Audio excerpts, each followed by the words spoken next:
বাড়ির মালিক কুপ্রস্তাব করিল, রাহেলা সেই খারাপ কাজে রাজি নাহি হল।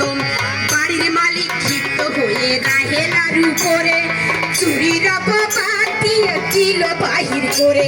ওরে রাহেলা মুখ খুলল না রে, রাহেলা মুখ খুলল না রে, রাহেলা মুখ খুলল না রে, লজ্জা বকরি নাই।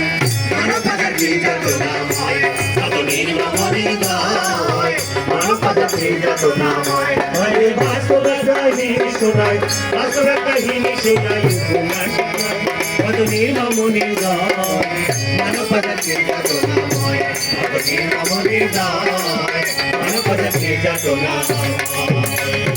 কষ্টে দুঃখের মধ্যে যতই দিন করতেছে পার, তত বেশি অসুস্থতা বাড়তেছে বাবার। খেয়ে না খেয়ে দিনাতে পথ করছে তারা, তার চেয়ে বেশি কষ্ট তাই পাড়া প্রতিবেশীরা।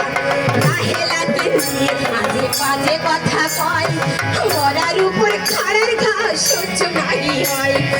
উৎসাহ পলকে আত্মহত্যা করতেছে, ফিরে আসে মা বাবা আর ভাই বোনের মুখে।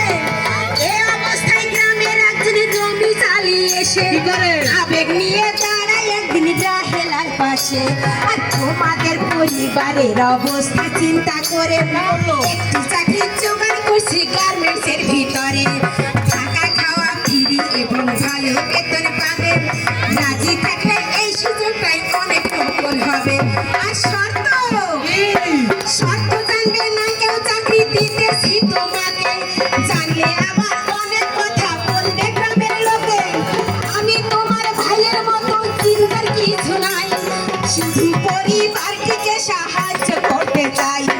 রাহেলা তার পরিবার নিয়ে চিন্তা করে, ভাই বোনদের যদি সেই স্কুলে দিতে পারে, বাবারও চিকিৎসা হবে, শরীর হবে ভালো।